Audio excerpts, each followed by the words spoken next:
কি অবস্থা দেখছেন, এই সেদিনকের ঝড় মনে হয় না, কি অবস্থা দেখেন আপনি।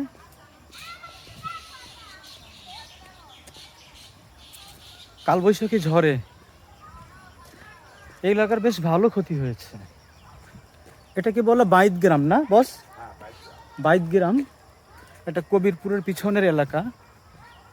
কখনো আসা হয়নি এই মেঠো পথে।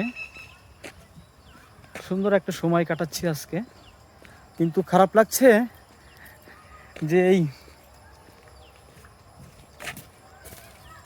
ঘূর্ণিঝড়ে, কালবৈশাখী ঝড়ে তাণ্ডব চালিয়েছে রীতিমতো। আমরা অনেক গাছপালা দেখলাম, খেয়াল অনুযায়ী চলছে, ক্ষতি হবে কেন? তাণ্ডব চালায়। হ্যাঁ এই যে দেখাচ্ছে, এটা দেখো। হ্যাঁ এই দেখাচ্ছি, আপনি একটু দেখান, ভিডিও চলছে। ধরেন, হাতে ধরেন, আপনি ধরেন। ওই যে বস দেখুন, ওই একটা গাছ দেখেন কি করছে। রে, এটা কি কথা হলো? ওই দেখেন কি করছে, ভেঙ্গে দু টুকরা গো। অনেকগুলো গাছ কিন্তু পাইছে। ওখানে একটা কাঁঠাল গাছ দেখছি আমরা, হ্যাঁ দেখছেন, ওখানে একটা কাঁঠাল গাছ দেখছি, কাঁঠাল গাছটাকে কি করে ফেলছি। আর সবচেয়ে ভালো লাগতেছে যে এই জায়গাটা আমরা কিভাবে কি ব্যাখ্যা করব।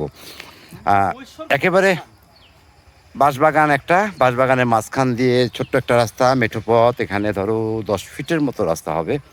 10 ফিটের রাস্তায় আমরা মেঠো পথে হাঁটতেছি।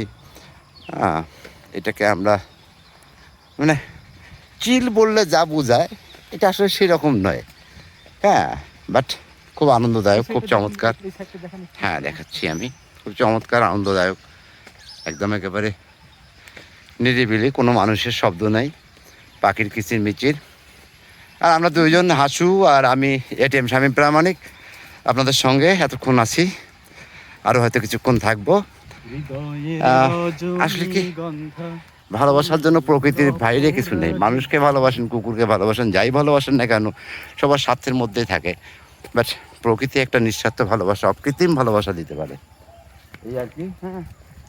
হ্যাঁ, আমি শামীম। বস একটা হাসি হবে। কেউ নেই, কেউ নেই, কোথাও কেউ নেই, কোথাও কেউ নেই। অবাক সুন্দর রাস্তা, হাঁটছি তো মাইলের পর মাইল। আমরা কত মাইল হাঁটলাম আমাদের মনে নাই, যত 3 থেকে 4 হবে। গ্রামের ভিতর দিয়ে হাঁটছি। ঢাকা শহর, এত ঢাকা শহরের কাছে এরকম ধরনের বন, এরকম ধরনের প্রকৃতি আশা করা যায় না, তবু পেয়ে গেছি আমরা।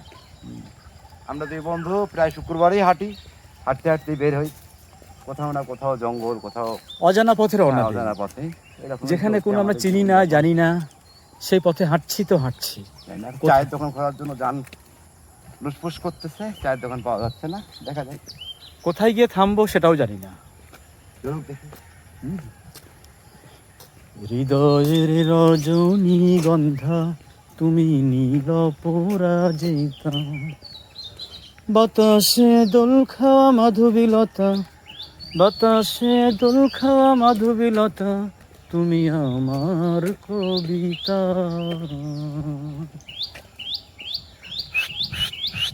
দেখছেন বস, পাখি ডাকছে।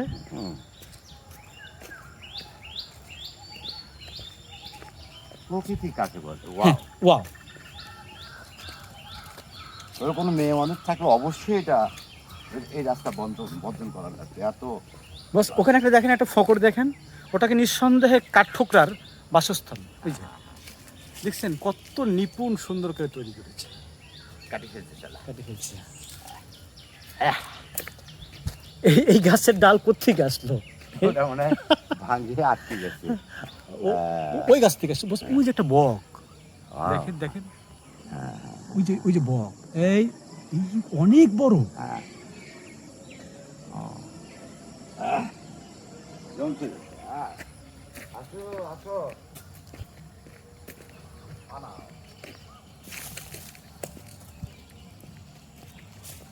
এখানে একটা পোস্টার দেখতে পাচ্ছি, সুন্নতে খাতনা।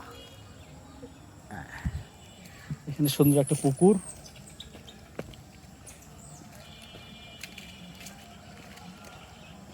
বাতাসে দোল খাওয়া মাধবীলতা, বাতাসে দোল খাওয়া মাধবীলতা, তুমি আমার কবিতা।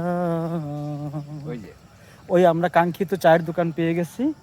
অনেক খোঁজাখুঁজি করার পরে আমরা এখন চা আমার মনে হয় খাবো। যে এই রাস্তা দিয়ে গেছিলাম এরকম মনে হয়, অথবা এর পশ্চিম প্রান্তে আর কোনো একটা ভুল হচ্ছে, আমরা এই এলাকায় কখনোই আসিনি। হ্যাঁ? যাই হোক, স্টপ করে দেই। ও থ্যাংক ইউ, হ্যাঁ, thank you. Thank you, thank you. আমি একবার থ্যাংক ইউ দিই। ও থ্যাংক ইউ, রাইট।